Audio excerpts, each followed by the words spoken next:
Good morning. This is Robert Hurt. I'm the chair of the Early Childhood Foundation, and I want to welcome people as they are arriving. We've got about 2 minutes until game time, and so we will look forward to getting started right at 11:30. So, looking forward to it.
Good morning.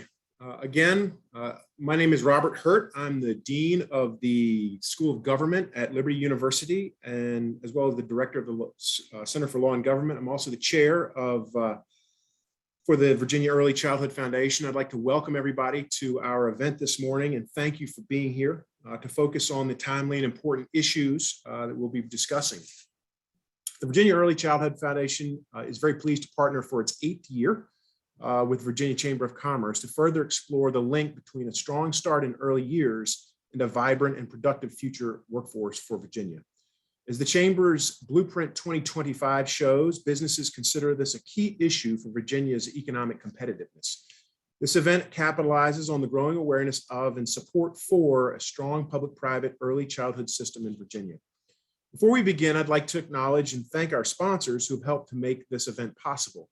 Dominion Energy, our presenting sponsor, Huntington Ingalls, our Vanguard sponsor, PNC Bank, our lead sponsor, Wells Fargo and Hunton Andrews Kurth, our signature sponsors, and Ballard Health and Successful Innovations, our contributing sponsors. We appreciate each of them for their partnership and commitment to the mission and to our work. Virginia has a long tradition of strong public-private approach to issues that its elected leaders and citizens care about, such as higher education, and early childhood education is no exception. I'd like to acknowledge members of the General Assembly and other elected officials who are or will be joining us today. Delegate Lucretia Aird, Delegate Amanda Batten, Delegate Betsy Carr, Delegate Carrie Coyner, Delegate Chris Hurst, Delegate Candy King, Delegate Kathleen Murphy, Delegate Ken Plum, Delegate Rosalind Tyler, Delegate Rodney Willett, and then from the Senate, we have Senator George Barker, Senator Jennifer Boysko, Senator Siobhan Donovan, Senator Ghazala Hashmi, Senator Frank Ruff. We also would like to acknowledge members of Governor Northam's administration who will be joining us today. Secretary of Finance Joe Flores, Chief of Staff Clark Mercer, Secretary of Education Atif Carney, Deputy Secretary of Education Kathy Bircher, Assistant Secretary of Early Childhood Education David Carey, State Superintendent of Public Instruction James Lane, and Commissioner of Social Services Duke Storm. Thank you all for being here and showing that you appreciate the importance of this issue. We want to recognize and express our appreciation to the members of the Chamber of Commerce's Board of Directors and the Virginia Early Childhood Foundation Board of Directors. We also want to thank the staff of each of the organizations for the hard work that they've put in to making this event possible. Today, we could not do this without you. We want to thank everybody for their leadership and engagement. These are challenging times, and on the heels of progress in early childhood education made in the 2020 General Assembly session, the onset of COVID-19 laid bare many deficiencies in our state's current early childhood system and threatened our future progress. We saw the impact on children and families and the child care providers who partner with them all across our state. Today, we want to dig deeper into the impact from the pandemic on the workforce related to challenges with access to healthcare, as well as the ramifications on employers and Virginia's economic competitiveness. VCF is honored to once again partner with the Virginia Chamber as we strive together to create an improved early childhood system for Virginia's bright future. I'm pleased to be joined today by an old friend and a leader who is very dedicated to early childhood education, and that is Barry Duval, president of the Virginia Chamber of Commerce. I'm now going to turn it over to Barry. Thank you, Barry. Robert, thank you for your leadership on this organization. Thank you for your past public service to the people of the Commonwealth of Virginia. You've always been a person that's been committed to improving the business climate and supporting it. And thanks for the good work you're doing now, preparing the young minds for the future public service.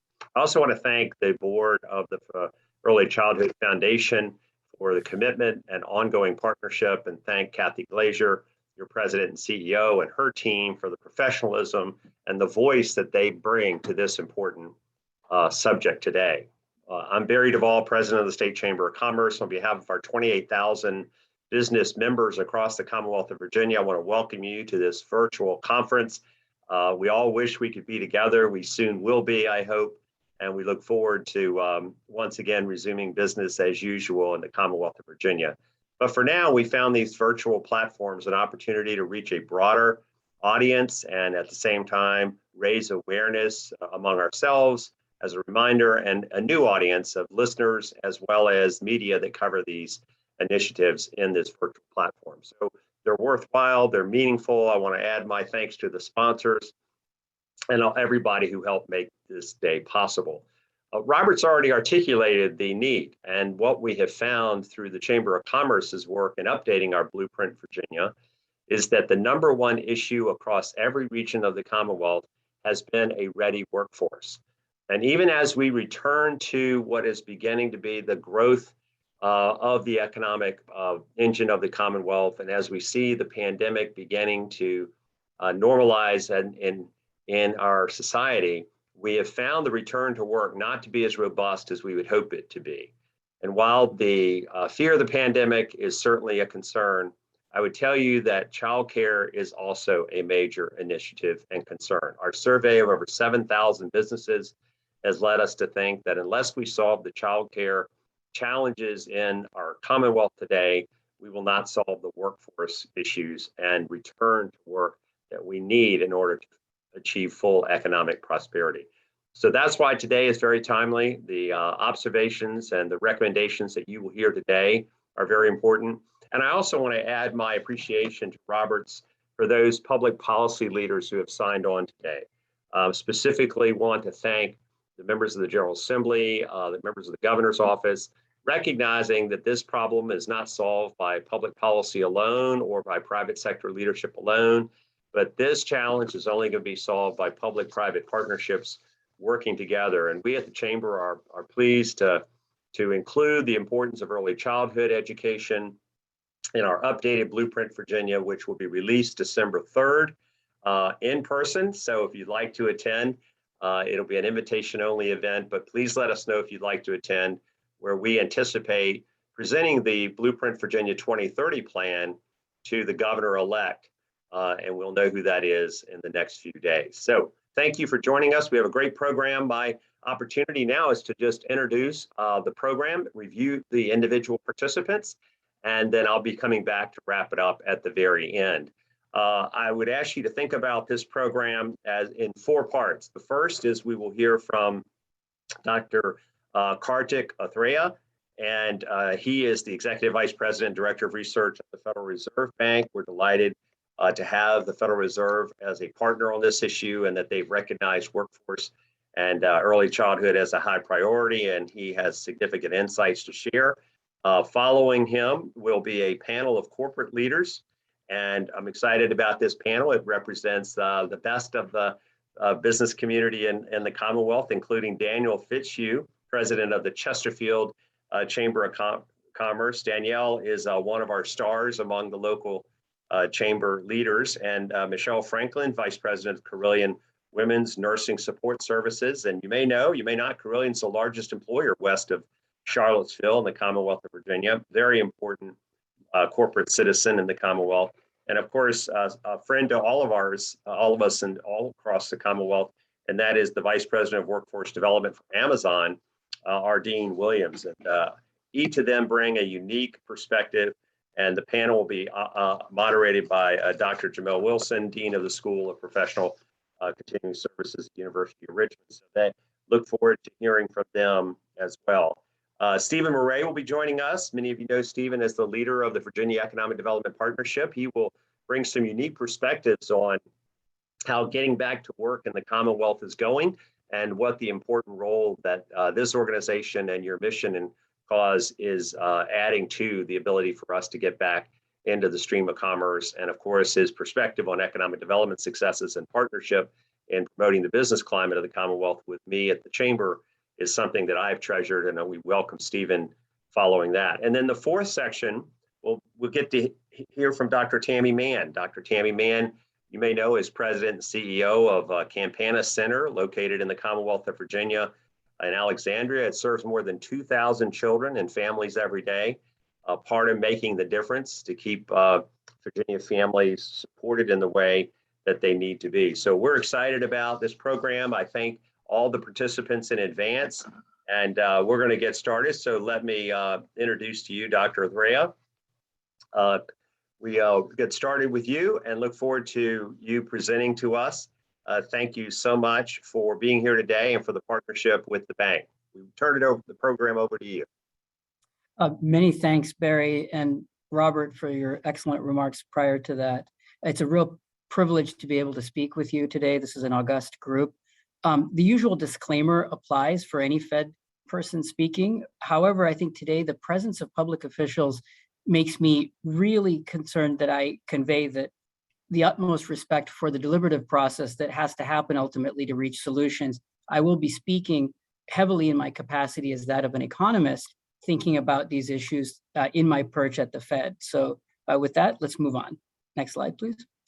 So I want to talk about a few things really quickly in terms of level setting. COVID clearly has reduced the efficient delivery of childcare writ large. One way to look at that is to simply ask, well, let's look at the landscape pre-COVID and look at the staffing that was actually available per child. And you can see across the age spectrum of children, if you look at the blue bars, typically we don't do it one for one. And I think that's an important thing because high quality childcare can be delivered in a situation where caregivers are not one-to-one matched with the children in their care. And I think we need to recognize that basic arithmetic that got shut down by COVID and has lasted far beyond it even now as being a headwind that we face. So Virginia K-12 schools shut down. Many of those who left the labor force were mothers pushed back into one-to-one caregiving. And as of January 2021, about 10 million mothers with school-aged children were not actively working. So next slide, please. Now, this clearly hit our collective ability to work. You heard Barry mention it moments ago, and it hit women harder. And I think this is something that's very important to just be cognizant of.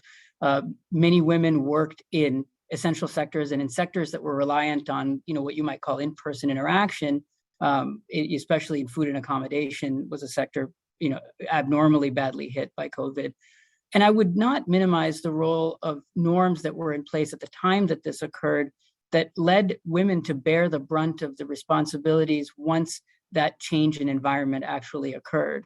And a theme that I'll come back to later is that all of these things ultimately also affect women's decisions or households' decisions as to their careers over the longer haul. And I think this is an important feature of why a childcare landscape that works for everybody has really serious economic upside. If you want to look at the numbers for a second, on the right-hand side, you can see where the return normalized from February 2020, which is when we all essentially went home briefly, and for some of us since then, women's return to the labor force remains suppressed relative to that of men. Both groups have not returned to the way that they were back then, but then women continue to trail men in terms of their participation, even relative to their own levels as of February 2020.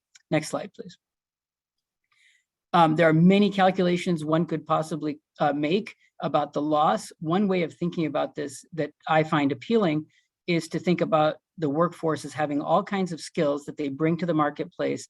But then when big shocks like COVID hit, a lot of that capacity, that skill gets idled. And just one estimate among many that we have made in the bank is to think about, well, what's the estimate of wages lost for mothers themselves? And in Virginia, we can think about something on the order of $35 billion in 2020 and an additional similar amount already through the September of this year. So these are not small numbers in terms of the skills that people had to bring to the marketplace not being able to be brought to bear. Next slide. I think it's also important to really pay attention to the disparate implications of the last 18 months or so across the educational spectrum. And here, this gives you a set of lines, one corresponding to each level of gender and education level. And you can see really that the dotted line towards the bottom is an important one to pay attention to, which is at the relatively more disadvantaged end of the spectrum, women really have experienced a very sharp change in their labor force participation, and one that has simply not returned to anything like normal. And I think that's kind of important because in addition to the overall impact on women, this event has hit particular groups of women that we might all agree are vulnerable a priori even harder. Next slide, please. How did we get here? Next slide. The big picture framing of the US labor market that I can offer you is that we've seen for a very long time men leaving, and for a window of time between 1960 and about 1995 to 2000, women entering. And these two things sort of offset each other pretty decisively for a while, but then since then, women's labor force participation has basically flatlined, and in fact has started dropping a little bit, and again dropped, of course, sharply during COVID and has only partially recovered. Men as a whole have continued their exit from the labor force in terms of participation rates, and this is true even for relatively prime age males, which is something that I think is quite noteworthy. It happens here, it's also happening in Europe, and that's a big picture feature of the environment that we should all be aware of. Next slide, please. If you want to ask, well, why did that early rise happen?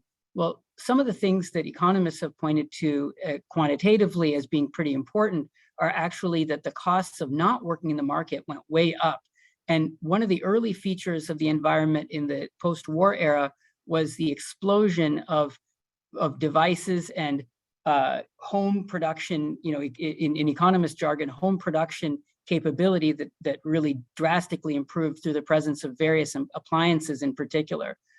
One of the important things about the explanations that are offered along this dimension, I've cited one very, very influential paper there, is that really said when the trade-offs change, people change their behavior. And that's really what economists find compelling about that early change in participation. But since then, notice that things had kind of really flattened out. And so we're not in a position now where we can expect, I think, that kind of a transformational change in the home environment to deliver subsequent increases in labor force participation for women. Okay, and the last point I want to make is that childcare ultimately is labor intensive. That's one of the sectors, among other sectors, that have received less by way of productivity improvements compared to, let's say, the goods producing sector. So we need to think as a society about the fact that as we become more productive, certain kinds of services will actually become more expensive over time, even if we don't see drastic productivity improvements in those sectors. This is something that the fiscal authorities that are present on this call will no doubt have to be thinking about. Next slide, please. As I said earlier, the long run story is that of men leaving and women entering. And here you can see that the labor force participation rates across gender and educational attainment do in the recent term show a flattening for women and the continued drop for men across essentially all education levels. Next slide, please. One of the things that's important is that many early career women in the United States are not in the labor force. And here you can return back to the idea that I've already put on the table in terms of how the skill gaps really tell a story for labor force participation. It is not the case that those who have invested heavily in education are not participating. They're participating at rates north of 80%. It is, however, the case that those with the least levels of education, with the greatest vulnerabilities along a bunch of dimensions, are participating at continued low levels on the order of 50% or so. Okay, next slide, please. Now, this would be perhaps more tolerable if it weren't the case that women ultimately account now for the dominant share of what I would call human capital accumulation, or economists would call it. And so here you can see, just in two very basic pictures, the share of the population 25 and above with a bachelor's degree is now is more women than men. The share of the population aged 18 to 24 that's enrolled in college, and this is something that I think many people kind of have understood, is more women than men. So we really want to be thinking about a workforce arrangement, a set of arrangements that no doubt includes childcare, that works for a population that will be more skilled than its predecessors and will be more skilled on average than the men in the workforce. Next slide. But all this skilling and workplace engagement is, in my view, at risk with every one of these interruptions. Claudia Golden, who is a very eminent labor economist at Harvard, has really pointed out something that I think all of us on this call recognize, which is much of the economic hit for college graduate women. Mind you, not the lowest skilled women that I've pointed to twice already, but for college graduate women has been due to the closing down of the caregiving sector. If we think about norms, societal norms, as relatively slow moving, then it's women who are half the labor force in the economy. Interruptions that happen in their ability to supply labor really matter for the whole economy. And I think, given the fact that they are doing now a heavy amount of skill acquisition, interruptions to their ability to work matter for all of us even more in the future than they do now.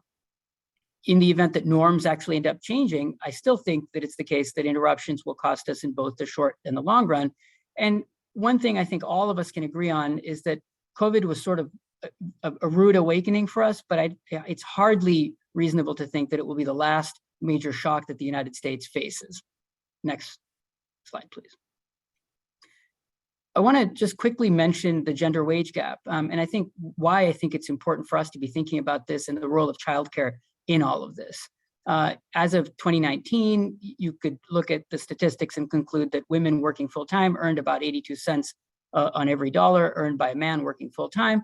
It's the case that disparities remain even when you control for a bunch of other things, so it's not easily dispensed with. When it's not easily dispensed with, one has to, I think, ask the question, well, why are these disparities sort of persistent?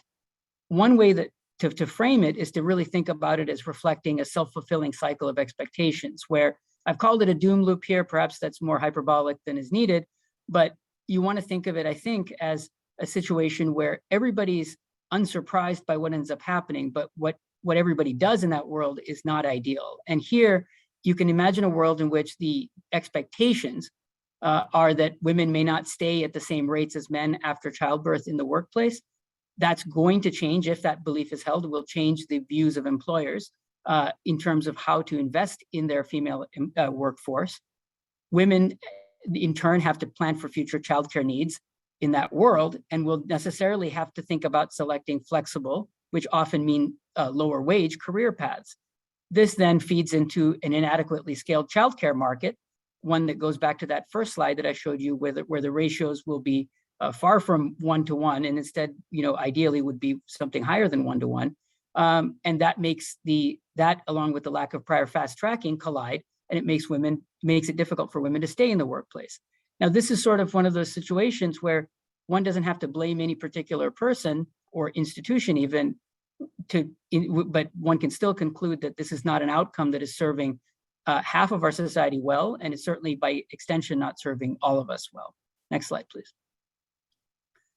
So I think the punchline here is that we really need to think about ensuring that all these skills that are acquired do not get sidelined or underutilized. We all lose when that occurs. And I think that's a really important big ticket takeaway. And the data does suggest that it occurs. Next slide, please. All right, I think I'm going to turn it over to my colleague Jamel Wilson now, and she will take it from here. Thank you.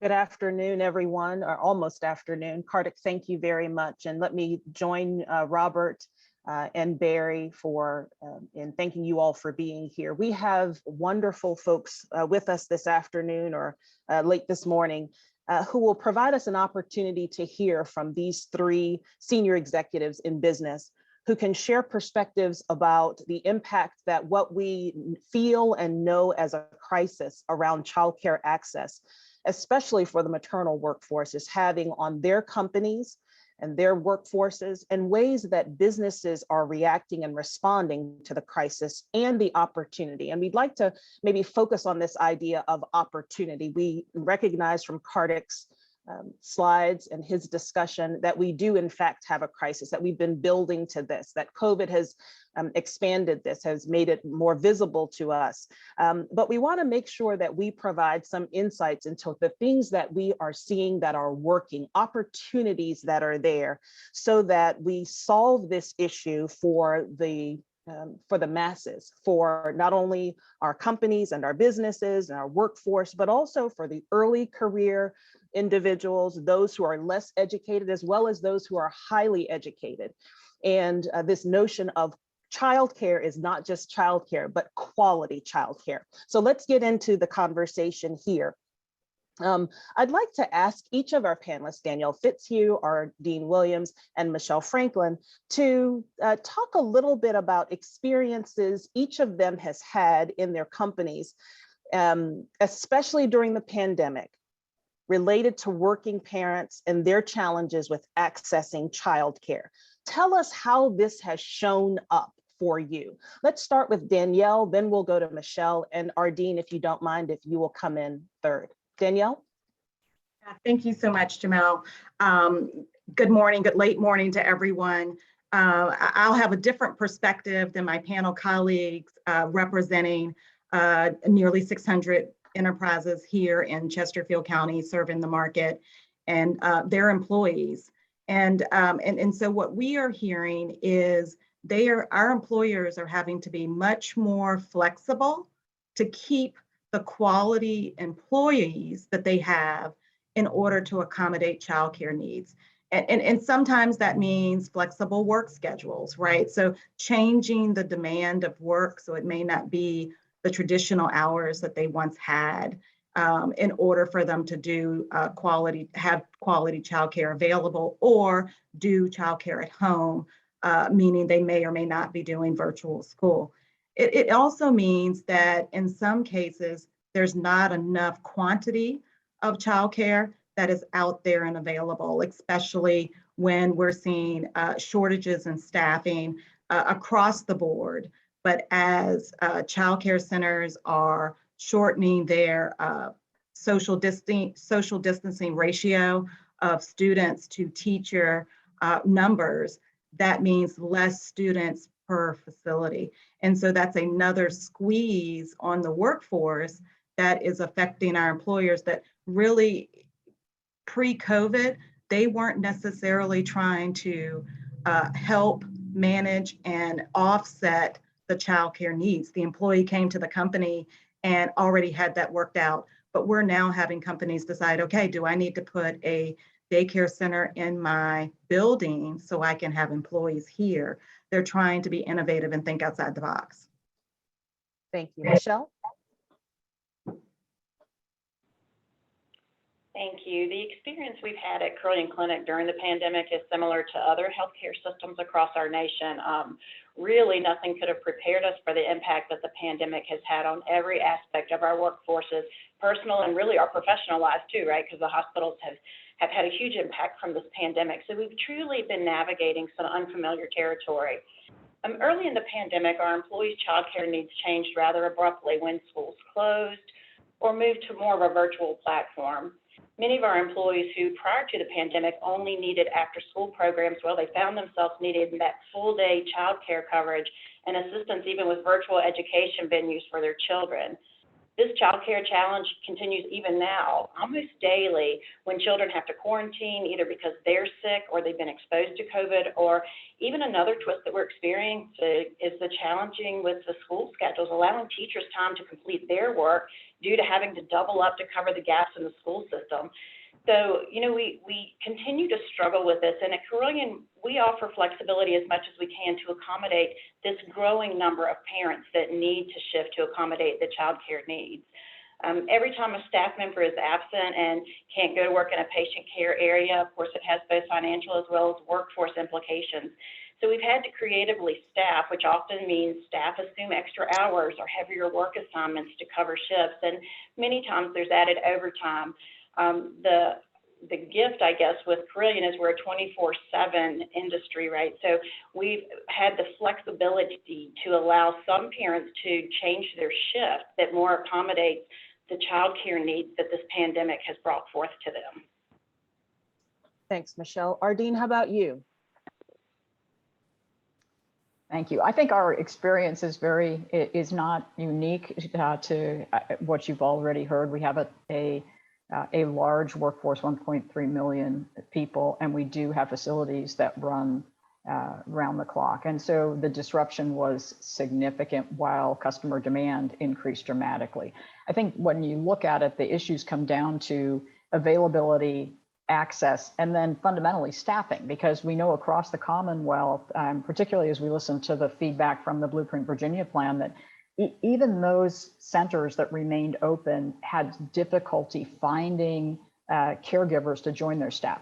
What we saw, and I think this was a positive, was it also highlighted awareness among our leadership team that this is, while the disparate impact is on women and the long-term impact of lack of quality early childhood education is a workforce issue, we also saw that this is a caregiver issue, that it falls across families of all kinds. So whether it's an employee whose wife is a combat nurse veteran with PTSD and she needs to have a companion at home when her partner is on shift, to the parent of a paraplegic adult child who needs companion care for his adult child on a ventilator, or you have someone who has an aged parent with dementia who also needs daycare. Those are responsibilities that typically fall on families, and in many cases it is predominantly women. But when it has a broader implication, it raises the awareness level across the organization and helps us talk, I think, in more compelling terms, that this isn't just one corner. This isn't an issue for low-income working women or people who work 24-hour shifts or companies that were burdened by an uptick in demand during the pandemic. This really is a village issue. Thanks to each of you. So one of the themes that I hear here is this idea of flexibility, the need to be creative and responsive, to think differently. And so I'm going to ask Michelle, maybe for you to start. I'm sure, I know that each of you has either had the opportunity or has supported organizations and companies to think differently during this time, as we talk about kind of the needs of the workforce in general. So Michelle, would you talk a little bit about some of the creative, innovative things that you all are doing at Carilion? And then others too, Ardeen and Danielle, please join in. Yeah, look, this is quite an important issue for Carilion. As it was mentioned earlier, we're a large healthcare organization here in Southwest Virginia, and we have relatively right around 14,000 employees, and 76% of our workforce is female. 38% of that workforce is of childbearing age, so between the ages of 18 and 40. So with this predominant female workforce, it's important that we understand their unique child care needs. So Carilion has long recognized the burden that child care often places on many women in the workplace, and the need to offer a robust rewards and benefits program that supports our employees, and specifically our women. So for background context, some of the benefits and the rewards that Carilion offered before the pandemic and continues currently is Carilion subsidizes 25% of the weekly cost of tuition at Honeytree, which is a child care facility here throughout Roanoke, and there's 12 locations. They operate Monday through Friday, 12-hour days. In addition to that, they offer early and late hours to help accommodate staffing Honeytree offers infant and toddler programs, full and half-day preschool programs, before and after-school programs, and they serve more than 50 area schools in our valley. So it's rather robust. Another benefit that we offer, because we recognize how challenging it is for that parent when they have a sick child. So we actually have access to what we call a sick room at one of our Honeytree locations. The sick room provides care for mildly sick children, and it's based on some appropriate non-contagious infections so that parents can return to work. And we subsidize 100% of that cost, and employees can use this benefit even if their child is not enrolled in Honeytree. And the sick room is staffed by an LPN, or licensed practical nurse, because we want to make sure that the appropriate care is there for that sick child. And it's a 12-hour day. We are open 6:30 to 5:30, but can be extended to 7. During the pandemic, though, we recognized that it became a bigger issue. You know, we had to reach out to our team, and we had our frontline staff really start talking to our frontline workers and say, where are your burdens? What are you struggling with? And based on the feedback from them, we reached out and started some new partnerships that we really hadn't had prior to the pandemic with some local YMCAs and some other daycares that told us they were up, fully functional, and available to provide some emergency child care. We communicated this broadly to our population within Carilion so that, yet again, we tried to provide the resources they needed to get that child care service as quickly as they could. Thank you. Thank you. Really innovative. Ardeen, how about you? What have you seen? So I think again, similar challenges in the 24-hour environment, and really finding support for that back half of the day is a challenge, because that's 6:30 to 5:30. We can do shift swap, for example, where people can trade off, but you still have that, again, a significant challenge for those that are working during swing or graveyard. What we did was very similarly provided access to emergency backup care, and then provided a referral service that employees could access to find available openings. I think that what we did see is, because of the concentration of employees, so if we have thousands of employees at a work site, it's difficult in that area to find adequate care for children, simply because of the region. Danielle, I know you've alluded to it, simply the lack of available slots, if you will, at daycare. And so what that really forced us to do is take a step back and say, okay, this is a systemic issue, and it has impact on the workforce. So how do we how do we reinforce or support the work that's going forward to address this at root cause? And I think that the work that the Labor Secretary Healy and Education Secretary have done on the governor's G3 program is a great example of that. Is how do you provide incentive and encouragement to increase the number of daycare providers who can provide that quality care, so that we can address that fundamental mismatch between supply and demand. Great, great. Danielle, as you work with folks there in Chesterfield and in other parts of the state, what are you hearing in terms of innovation or different ways of thinking about solving this issue?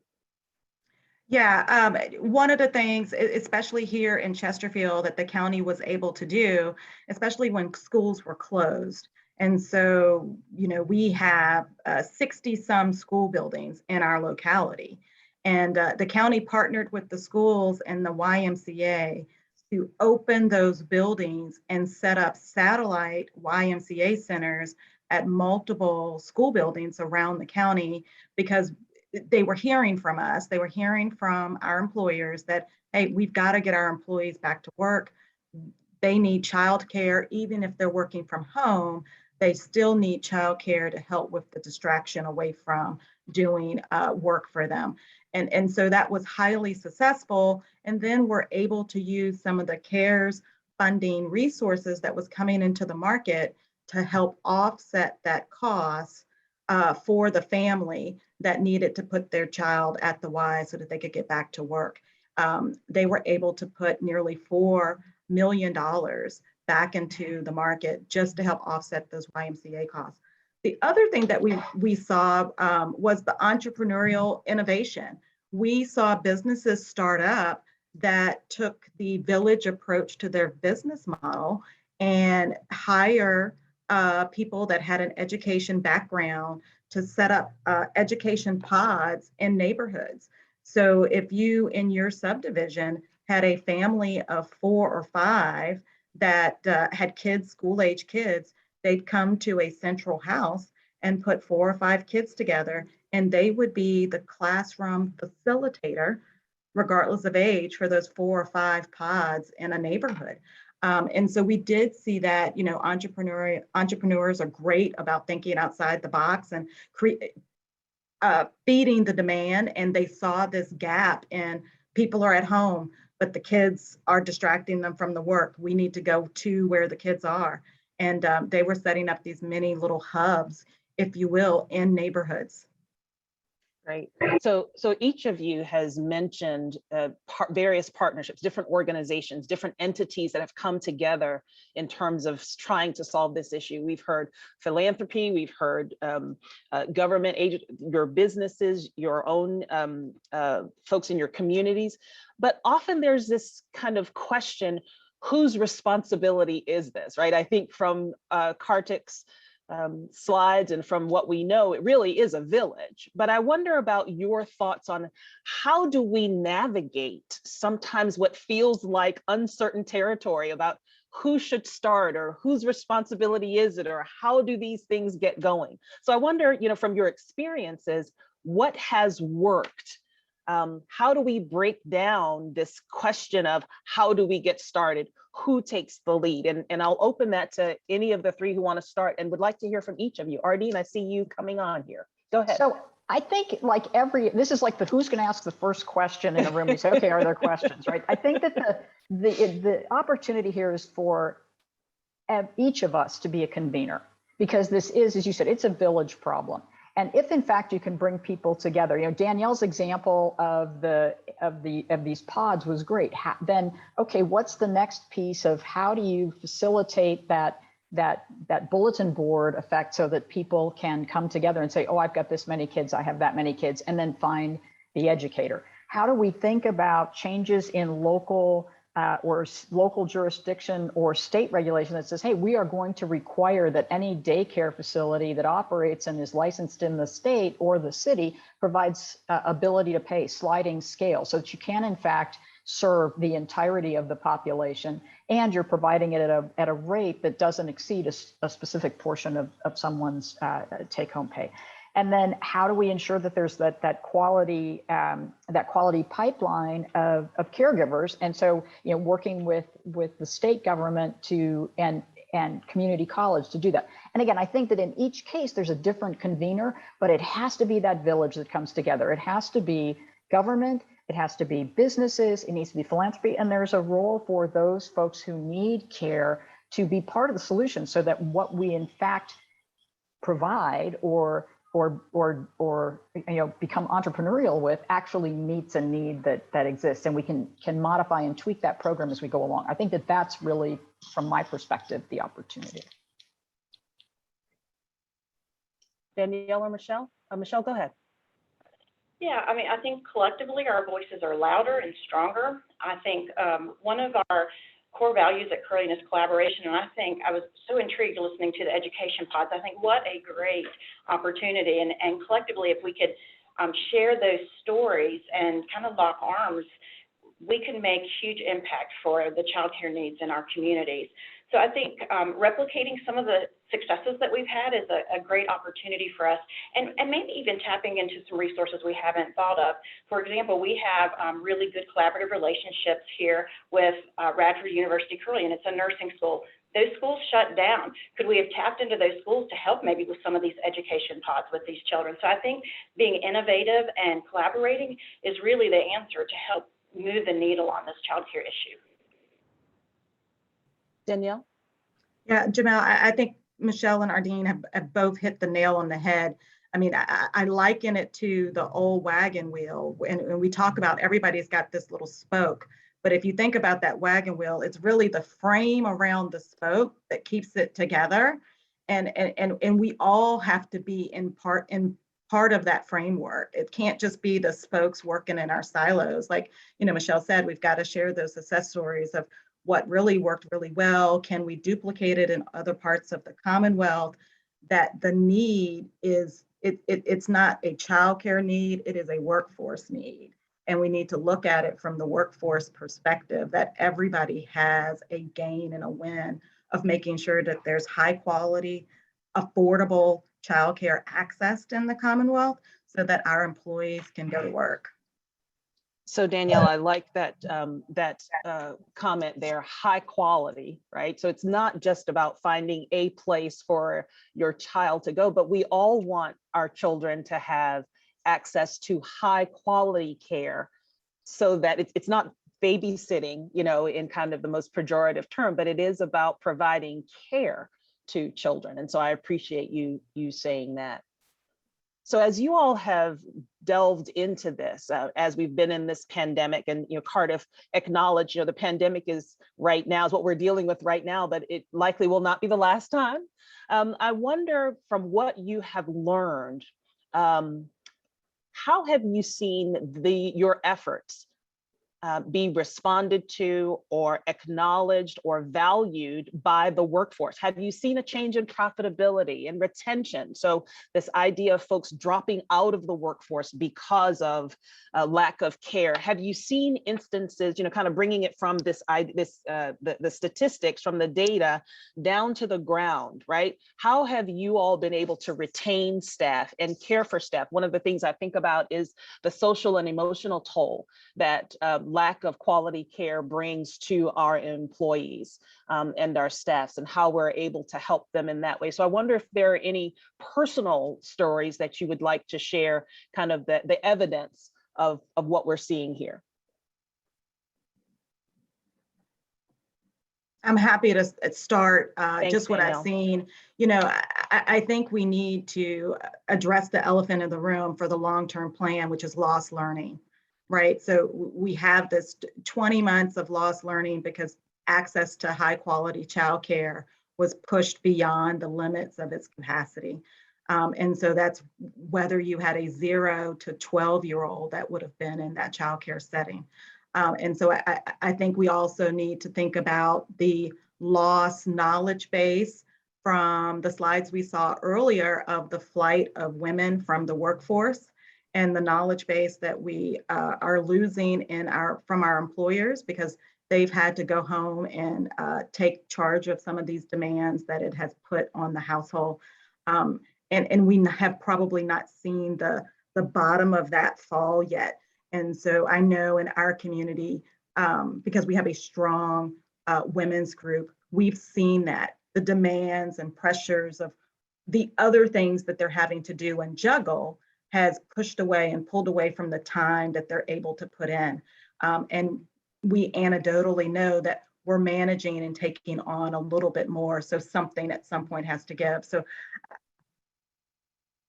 I don't have a better picture to paint on that front because we haven't seen the end of it. But I think we do need to acknowledge that those things have happened and those things that are existing currently. Sure. And actually, Danielle, that kind of gets to the things that keep us up at night, the things that make us worry, you know, what do we keep thinking about? So what is keeping you all in this front? I know there are lots of things that worry us all, but as it relates to early care, what's keeping you up at night? Michelle? You know, there's a fundamental problem we're facing with maintaining an adequate workforce, not only in healthcare, but really in many industries. I read an article just yesterday that 8,100 hospital employees nationwide left their jobs during the month of September. So we're seeing this out-migration of quality workers, and that keeps me up at night, right? Because the shortage of healthcare worker continues to be an issue that's complicated more by childcare challenges, but staffing is a critical need and a challenge, and it's tough. So helping our employees navigate the childcare issue when these school closings occur is really important and a valuable thing that we have to focus our energy on. We've shifted and offered something that, just to share an experience from Carilion, we've opened up an enterprise-wide command center for staffing. And what that allowed us to do is the staff that really needed to be at home during the day, and I had a child that also was out of school for 18 months and having to help learn from home virtually in the evenings with her. That was a challenge for me. But we opened up this enterprise-wide staffing command center, and what that did is it allowed our workers that were really impacted by this childcare issue to schedule changes, like work a night shift instead of a day shift. And we're finding huge successes with that. Our staff are very vocal in that, you know, this is helping me stay employed. This is helping me pay my bills because I can come in and work an odd shift that I normally wouldn't work, but it works because of the childcare needs that are impacting my household. Yeah, I think that's a great example, Michelle. And I think I know we saw that as well, is that the ability to respond quickly and put control in the employee's hands so that they could request shift changes to make those trade-offs so that they could accommodate, for example, partner with a spouse or their extended family, the village, to cover childcare. I think for me, what keeps me up amongst other things long-term is this educational impact, because as people trim things and because they need to manage the hours in the day, and there's this second shift where, you know, previously K-12 school was covering a big portion of the day. What people are trimming is not the first thing they trim aren't typically their work hours. They're things like continuing education, upskilling, pursuing a degree. And what we end up doing then is, from a long-term impact, we really are robbing Peter to pay Paul, so to speak, because what we're ending up doing is drastically limiting the upskilling opportunity, particularly for those who have disparate impact, to put themselves on a career ladder and to continue to grow their earning potential and help manage this issue better. And so for me, there's the long range economic implication that really looks at how this education gap, this hiatus, is actually not only impacting children who will go on to be the workforce of tomorrow, but the nearer term workforce of today, and, you know, not next week, but the workforce of tomorrow that doesn't have the access to those upskilling opportunities because something as fundamental as childcare is not available.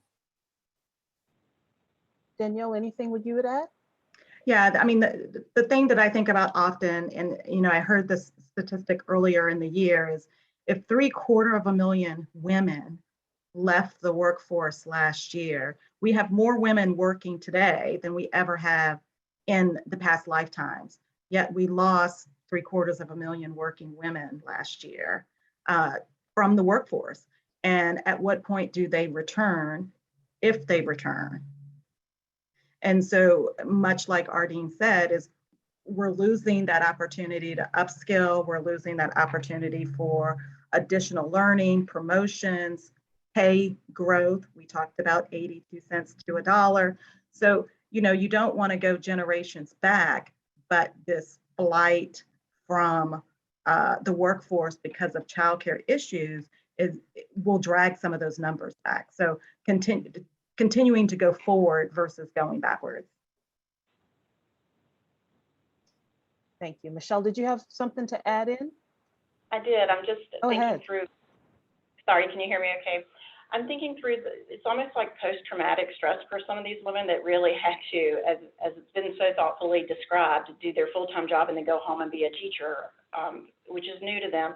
So one thing we've seen truly at Carilion is the need to increase our access to employee assistance programs with professional counseling. We've even brought them on site, and we've implemented, it's called a code Lavender. It's a code that can be called for any staff member that's in distress, and it activates our resiliency support team. So we have immediate access to support for these frontline workers, because truly they're kind of working 2 full-time jobs when they're trying to care for their child and shifting their hours to a different shift, or maybe even taking on a whole different job scope to accommodate all the needs going on in their household. So I do think from a long-term standpoint that we will see more mental health needs secondary to the pandemic and what we've experienced. Thank you. Yeah, I'd second that. I think that what this did is really catapulted to the front line that mental health care is as essential as any other component in a benefits package. And we actually made our mental health care available to all of an employee's household, regardless of whether they're direct family or not, because it really is, to your point, Michelle, it's that community that needs the support, because there's just so much change. And so I think that's while it springs from a negative impact. The positive piece of it is that we've got this recognition that mental health care is absolutely essential, and we need to pay as much attention to it as we do to other benefits in that package that we provide employees. Thank you all. So this conversation has been great. And there are several things that I would identify as themes, kind of takeaways, if you will. This idea of partnership, this village idea, we started talking and our focus has seemed to be on the impact of quality childcare availability and how it affects women in the workforce. But it really is an issue for the workforce as a whole. Women are bearing the disproportionate brunt of that, but it is an issue for the workforce as a whole. So the partnership that we have talked about and the need for that and crossing sectors and industries to help solve the problem is one that I would elevate as a key takeaway. The other is our need to think differently and creatively about ways that we can support our workforce as they are dealing with the issues of lack of childcare or the need for quality childcare. And then wrapping ourselves around this idea of ensuring, demanding, expecting quality childcare availability. And what can we do to ensure that we wrap around those services, we wrap around those skill sets? I will echo some of what I heard Ardeen and Michelle particularly speak about in this idea of a lack of ability, really, it's bandwidth to continue with long-term upskilling or reskilling. In my role as at the University of Richmond, we see that in the School of Professional and Continuing Studies, where we serve about 72% of our student population are women. And we have seen that there's just not enough bandwidth. And so thinking about what this situation has caused people to have to choose among, where do we put our efforts? And so this notion of the need for quality childcare, accessibility to that, and providing support for individuals is one that is key. And we know it's one that doesn't end with this conversation today, but we hope that what we've done is to provide some insights into what Ardeen, Michelle, and Danielle are seeing on the ground, the ways that their organizations and partners have tried to attack this issue, and the notion that it is ongoing work, never done. We must continue. COVID will end. We will get back to normal or a new normal or some normal. But what will be the residual effects of COVID? And quality childhood education, the need for that existed pre-COVID. It's existing now, and it's going to exist afterward. So our commitment to ensuring that we remain focused on that is quite key. So thank you, Ardeen Williams, Michelle Franklin, and Danielle Fitzhugh for being with us this afternoon, for giving your insights. And at this point, I'd like to turn this back over to Kartik Athreya. Mel, thank you so much. Let me get on video. Very good. That was a really helpful discussion. Let me quickly summarize a couple of things that I took away from it. And in some sense, they'll anticipate the slides that I was going to show you. And so it may save all of us some hassle. First, I think listening to Danielle and listening to Ardeen and others talk about the adjustments that they made, one has to be struck by the fact that there are corporates that have gone well beyond what they might have been driven to just by bottom line considerations to accommodating the unique needs of this time. And I think that's something obviously that we want to note as a huge benefit to the many who work in those entities.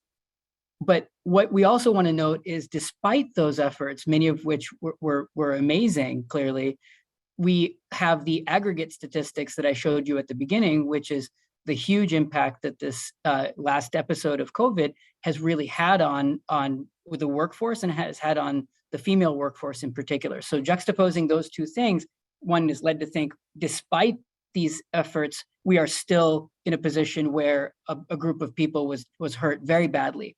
In my remarks earlier, I focused on women's labor force participation, but then one of the critical things that came out of the panel discussion was the way in which children in the short run, but certainly in the long run, will be affected. Our dean made a clear point of this, as did Jamel later on. And I think that's something that I'm going to come back to in a second here.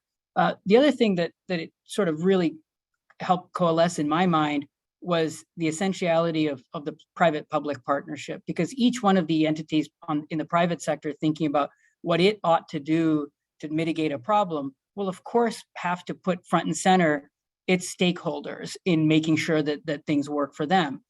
There's no guarantee that in doing that, all of the ecosystem will be cared for in the way that all firms, all corporates benefit. And I think this is implicit, or actually was explicit, in the way that Jamel talked about needing the village to be involved. And so a really bright spot, I think, in the discussion for me was the idea that there is a win-win here. And economists are exquisitely sensitive to the idea that there's a zillion things that can help Group A at the expense of Group B, and Group B at the expense of Group A.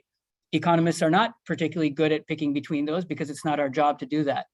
This discussion highlights instead the happier possibility that there are win-wins available where everybody can do better with an ecosystem that everybody contributes to and leads us to be resilient in the face of what will certainly happen next, and also lead us to be just simply better equipped.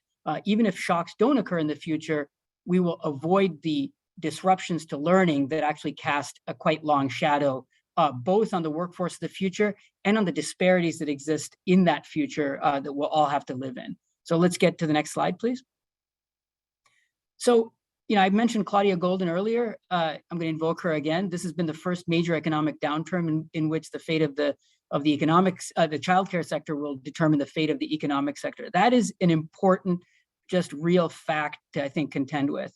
The second comes from the Richmond Fed president, who has been very concerned with the ability of the labor market to respond, and has been very attuned to the idea that there may be headwinds in this. And he has talked about how the majority of primary caregivers are women, and these challenges also come in the form of affordability and the availability challenges that predate the pandemic and that only worsen during lockdowns. This is again connected to something that Jamel brought up, saying, we've had these problems before.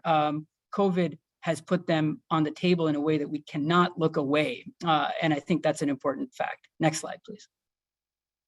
I want to make the argument to you, as should be, I think, at this point implicit from the panel discussion, that childcare is a big deal. It is macroeconomic policy as I would define it, just by way of anchoring us. The time use data that economists have suggests that the amount of time in the United States spent on daily housework, including childcare, is very large. It's about 1/3 or more of the discretionary time people have. What economists very aridly call home production has been a huge factor in the total value produced in society. Just because it's not sold in the marketplace doesn't mean it's not valuable. All the things that people do, especially women in the home, matter. And it has been estimated, it's hard to estimate, but it's been estimated at something close to half the size of actual market GDP. That should get your attention. Policy affecting paid work influences homework decisions, things like the EITC, the tax code, progressive or regressive. These things all matter. Policy affecting homework also goes in the other direction. It influences paid work decisions. This is especially the way in which we think of preschool and K-12 operations. Next slide, please. And to bring this home further, for recessions, including COVID most recently, and booms, the substitutability of market versus home provided services matters. This is something that kind of was brought home to us in the collapse last year and in the still slow comeback that we're experiencing right now. As a matter of just brute economics for us as economists thinking about how recessions and booms work, it turns out that our models of booms and recessions actually do a little bit better, quite a bit better in some ways, when we actually model explicitly what's going on in the home and in the marketplace, because it's precisely those adjustments that households are having to make and firms are having to make, as you heard in the panel, that matter for what actually ends up getting produced, who gets employed, how much they get paid, et cetera. So the bottom line then is that stabilizing the childcare environs will, in my view, very plausibly stabilize the overall market economy. So this is the kind of, we're buying ourselves a collective insurance policy is one way to frame it. And I think it's actually a correct way to frame it. Next slide, please. So the big picture here for me are now connected to things that were discussed in the panel. Let's make sure that we don't miss a high yield investment in all of our youngest. And importantly, so important that I foolishly put it parenthetically, learning begets learning. This is just critical. If you're going to take nothing away from what I said other than this is important. Because if we don't do that early investment, the subsequent investments become lower return. So we miss that window. We have to work twice as hard later to get to the same place in terms of the skill levels that the workforce has. So we need to strike early, pour efforts into the early end of the life cycle so that we can actually give people the skills they need to allow them to build skills further, and then make the returns to them high because they have a long horizon over which to recoup those skills. We need to make sure that we get the highest yield out of the huge investments we already make in skill and career as adults. This was really the bulk of the things that I talked about when I first talked to you this morning. I really had in mind lots of investments are being made by adults. Let us make sure that those are not subject to brute interruptions that then throw people off of career tracks. And the third thing is really to think about preserving resiliency against major shocks. High quality, affordable childcare, in my view, gets us a lot closer on all three fronts. Next slide, please. Encouraging female labor force participation is essential for long-run economic health. I think these are points that I don't need to rehash because I think they were made more compellingly by real economic decision makers in the panel, and you heard from them. I think I think what you need to hear more than you need to hear from me about it. Next slide, please. Now, don't worry about the crunchy pictures on the side. I put them in case we had some time later on to talk. An efficient childcare infrastructure really is going to support gender equity in the labor force. In models that economists have developed to think about how childcare costs matter, I think we really have learned that it is going to change the way in which women work in the workplace. It is not something that is a small potato kind of thing. It matters. And I think in turn, improving female labor force attachment is really going to be important because of the doom loop that I mentioned in the first segment, where we need to change credibly the expectations that employers, men and women employers, have with respect to the career attachments that they expect women employees to have. If we can move in that direction, that's a win-win. That is an unlock for society as a whole, precisely because it takes certain kinds of pessimistic expectations off the table in a credible way. You need something to make those expectations credible, and childcare is exactly that kind of infrastructure that does it. Next slide, please. Childcare produces individual, household, and social benefits, and I really want to make the point, as if it should be obvious by now that I'm trying to make this point. This is investment. We can think about it as spending if we wanted to. I think that would miss what it actually is, and in particular, children who attend high-quality pre-K, and this is something that many in this room are better positioned than I am to talk about. We see big gains. They're better prepared for kindergarten. They're less likely to repeat grades, more likely to graduate high school. Mothers have more time to devote to labor market activity. Families ultimately become less reliant on social safety net programs. If there is a cleaving of American society along economic dimensions, it happens very decisively along the lines of educational attainment. Educational attainment, in turn, is a function of previous preparation, unambiguously so. College completion is very directly tied to preparation that came before it. High school completion is directly tied to preparation that came before it. And I think this is why it's so important to think about getting in early and having an ecosystem that takes care and learning and marries them in very resilient and robust and affordable ways. Next slide, please. The estimated returns, I will not harangue you with numbers other than to say that the internal rates of return on these kinds of investments have been subject to a huge effort to estimate. The key thing for us to take away is that those estimates look very high. Even if you take a kind of more, gimlet-eyed view towards what those returns are, they compare very favorably with investments, for example, in the stock market, something on the real side of 6, 7, 8% real. And that leads in turn, because of the scaling of because of a well-scaled childcare infrastructure's ability to exploit economies of scale, you can get humongous, that's a technical term, benefit cost ratios for society as a whole. And that's something for the policymakers here on this call to really take clear heed of, and I think that they already do, and I think it really points in the direction of win-win again. Next slide, please. I think in the end, we're gonna have to balance affordability, availability, and quality. I put a question mark there because I think that's complicated. Parents, for their part, don't just think about cost, they think about quality. The private market, for the reasons we've talked about, I think runs into coordination issues that ultimately may leave the ecosystem as a whole not providing the kind of childcare that we want. From a fiscal standpoint, it's certainly outside of my lane, but I do want to point out that we want to think about the saleability of programs, means-tested programs. On the one hand, keep costs more contained. On the other hand, they may be also less saleable. These are things that I think the political system, members of whom are present here, will obviously have a great deal more insight into thinking about how to balance. But I think there's no question that that's sort of at play here. Next slide, please. The policy demands, I think a balanced approach ought to address both childcare demand and supply. Those are, it's all the levers matter. Here there are some, a virtuous circle in some sense that I've put here that really allows us to think about, well, what are all the stakeholders and parts that need to be put into place in order to balance the considerations that I've talked about already. Okay, next slide, please. COVID has unambiguously increased the cost of childcare. I think this is an important fact of life that businesses on this call can speak to with great authority relative to my own. But even at the bank, we have had to change the way we do business very substantially. As COVID precautions continue to be fluid, things may come and go. Good policy is going to actually be one that I think really stabilizes the childcare sector. And at minimum, we want to be careful not to erode accidentally even any further the capacity of the current childcare ecosystem. And I think I put that bullet point in there as just as always a warning from the economist to say, let's make sure that we don't set in motion incentives that will lead to unintended consequences, because we're in a precarious position as of the current moment already. Next slide, please. Oh, these are just the various sources. Should we want to talk about them later? And with that, let me turn it back.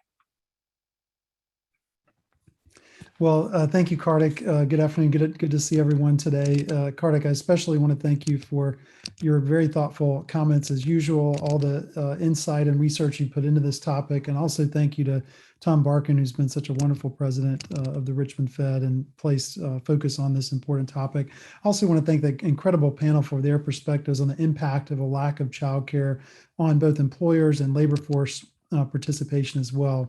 I think many of you have heard from me, if you know about my journey on this topic, that in all my years of work in economic development, I guess about 2 decades now, it's really only been the last couple of years that I've really become acutely aware of the importance of early childhood education and childcare to economic development. I'm a convert in a very big way, not only understanding the importance of that in helping young children to get a great start in learning and development, but also for helping parents with the work-life support that they need to go to work, to earn a living, and to support their families. The pandemic brought another level of education on this issue as it really exposed the weaknesses of our childcare system, which was already fragile, even before.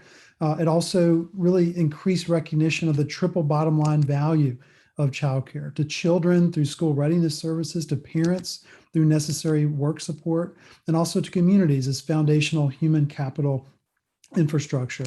The speakers and panelists today have outlined a key facet of this issue, which is the disproportionate burden from childcare access challenges that has fallen on women in the Commonwealth and across our country. As noted several times today, this has really landed hard on the flight of women from employment and the subsequent talent drain from our workforce, the disruption in women's career trajectories and losses in their earnings, as well as other follow-on economic impacts to employers and others. It really creates an unacceptable disparity, not only for these women, threatening their well-being, capacity, providing for their families and economic mobility, but it also creates big gaps in the labor force necessary to get our businesses and our overall economy stimulated and fully rebounding back to the growth trajectory that we were on prior to the pandemic. The whole issue really diminishes business profitability and the tax base as well, available to help communities in Virginia thrive. As I reflect on all the great comments from the panel and Kartik earlier today, I'm really brought back to the work that we did last year with my co-chairs of the Back to Work Virginia task force, which prompted our commitment to identifying Virginia's path forward to really reimagine a strong and healthy childcare system for the future of the Commonwealth's workforce, economic competitiveness, and prosperity. This is an absolutely essential issue, not only for economic recovery, but really for the future of everything that we want to achieve in the Commonwealth of Virginia. In December last year, our task force articulated 4 distinct paradigm shifts that we needed really to set Virginia on a proper course in addressing this issue at scale. I just want to briefly mention each of those. First, we must change the way that we view and value childcare as vital human capital infrastructure, as an essential part of a functioning society, and really a foundational component of workforce and talent development. Second, we need to shift how we deliver childcare. We have an opportunity to support the Northern Administration's ongoing consolidation of early childhood programs to VDOE at the state level for retooling of the policy framework. Third, we need to shift how we invest in or how we finance childcare in Virginia. We need to have a better understanding of what the costs are and how phases of measured investment over time can add up to quality, affordable, and accessible childcare for all Virginia families who need it. And fourth and finally, we need to rethink how we share responsibility for childcare in the Commonwealth of Virginia. Each of the sectors represented on our task force last year, government, business, philanthropy, and communities, has a role to play in building and financing an equitable and durable childcare system in Virginia. The Back to Work Task Force also set out a bold goal for Virginia, a moonshot really, to achieve affordable access to quality childcare for all Virginia families by 2030, by 10 years from now. The Virginia Promise Partnership, a coalition of 30 leading organizations, including the Virginia Chamber of Commerce, the Virginia Early Childhood Foundation, those are the co-hosts for today's event, which we appreciate, was created to marshal the resources, the will, and the business and investment plan needed to achieve this ambitious goal. The Promise Partnership is putting the finishing touches on a strategic policy roadmap and cost study to really guide the improvements that are needed in our Commonwealth to ensure every family, regardless of their income, has access to the public good of childcare. Changes are needed, and change can be hard, as we all know. There will be a significant cost to reaching this goal, but of course, there will also be significant cost savings and an important return on this investment, as Kartik so clearly and compellingly articulated. These reports that the Promise Partnership is producing will be significant strategic plans to help us navigate this complex but profoundly important problem to solve. There's never been a more important time for us to attend to and invest in equitable, durable childcare system. And it will take all of us to support, to champion, and contribute to this effort that will have strong return on investment that will benefit all of us across the Commonwealth of Virginia. From an economic development perspective, which is of course the perch that I bring to this, I continue and really increasingly continue to recognize the significance of quality, affordable childcare access to the economic competitiveness of the Commonwealth and of every region of Virginia as well. Here's why. Given all the brain research that points to early childhood as the foundation of human capital development, along with the compelling evidence of its economic impact, it really strikes me as a missed opportunity that we as a society, those of us in Virginia and really nationwide, that we don't pay more attention to these critical early years and invest in them when we could have the highest return imaginable. There's really a tremendous value proposition here that we are missing. If we recognize the incredible dual value of childcare, the work-life support for parents and employers, and the developmental and school readiness support for young learners, why don't we think of it as the essential human capital development infrastructure that it really is, as eminently critical as transportation or affordable housing to our success? Simply put, access to affordable, quality early childhood care and education is essential for a thriving Virginia economy. The short-term benefits and workforce gains and the long-term benefits in the future workforce are unparalleled in terms of an effective strategy to break the cycle of poverty and elevate the Commonwealth to its fullest potential, economic and otherwise. It's the very beginning of all of our hopes and desires for our future workforce and economy. It is the first and most important investment we can make in Virginia's potential. Access to affordable, quality early childhood care and education really represents, in my view, the final frontier in our quest to become America's top state for talent.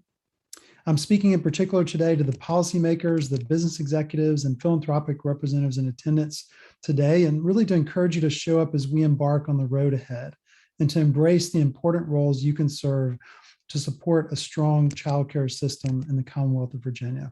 For the good of the Commonwealth, we must all make and keep the promise of affordable, quality childcare for all. With that, let me introduce with great pleasure our closing speaker, Dr. Tammy Mann. Thanks so much, Stephen, for those remarks. If I could translate that, I'd say that you've inspired us to realize that the time for action is now.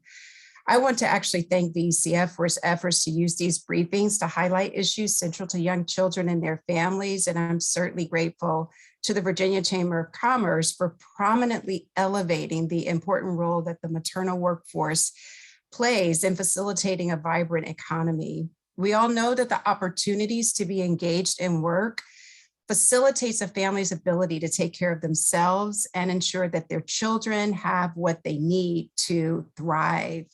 And as I listened to the presentations and the panel discussions, they were simply outstanding.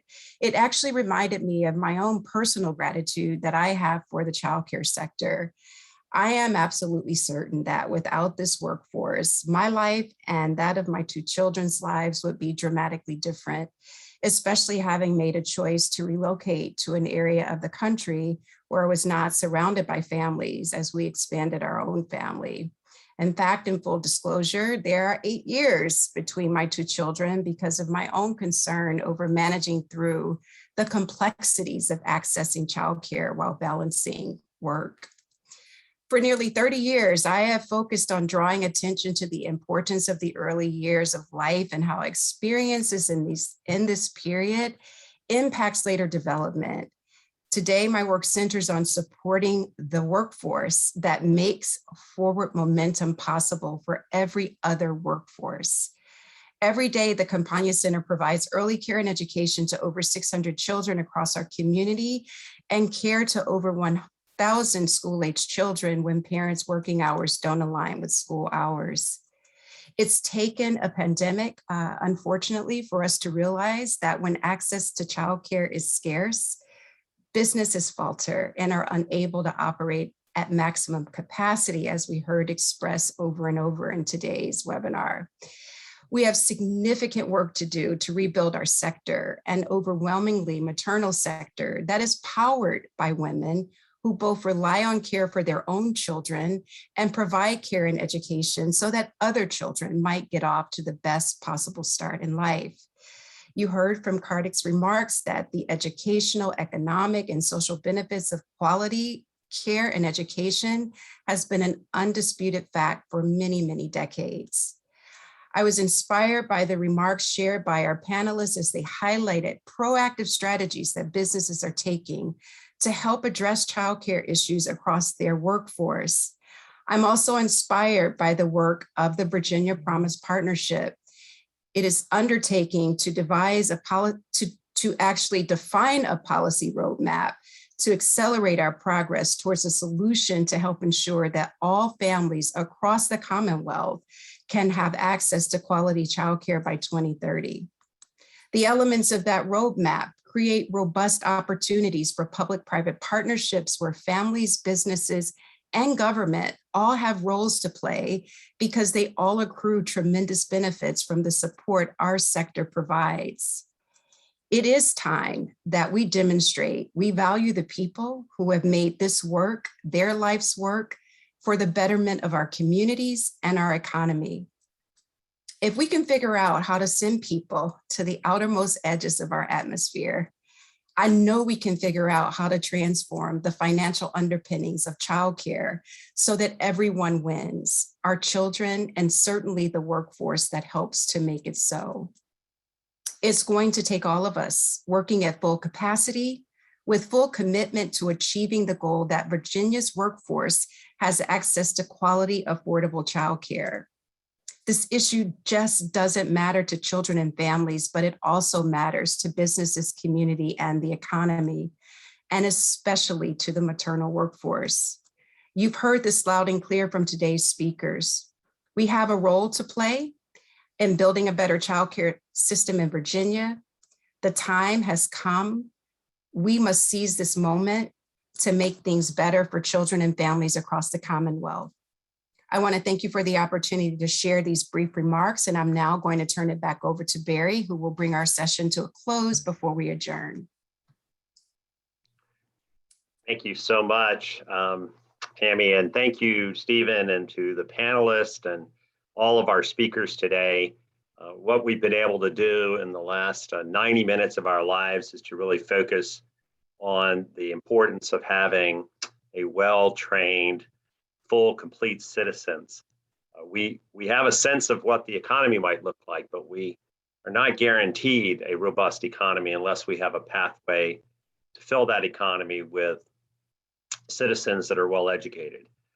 I have a friend in Florida who runs the state chamber, and he has for many years tracked the early childhood and the third grade reading skills of those students to predict the economic growth, the social cost, and other financial and economic features of Florida. And he's been very accurate. It leads me to recognize the importance of early childhood education, of childcare, and everything that we've heard today is a mission and cause that we need to be united in focusing on and solving. And it's going to take business executives, public policy makers, philanthropists, every aspect of our community to ensure that we have a bright future by focusing on this important issue. I can promise you that Blueprint Virginia 2030 will continue to advocate for early childhood education and childcare as part of the formula for economic success for our economy, for our business climate, and for the families of Virginia. I really want to, on behalf of the Chamber of Commerce, our board members, thank Kathy and the board members of the Virginia Early Childhood Foundation. And I want to thank our sponsors and our speakers for helping make today possible. Once again, we've been able to highlight a very important public policy initiative that will have long-term impacts on the growth of Virginia families and the economic prosperity of our Commonwealth. So with these words, allow me to bring our session to a close. I wish you all the very best in the upcoming fall holiday season. And I'm really hoping and praying we can see each other December 3rd at our economic summit at the Convention Center and unveil the Blueprint Virginia. So thank you so much. And with these comments, we will stand adjourned. Have a great rest of your day. Thank you for joining us.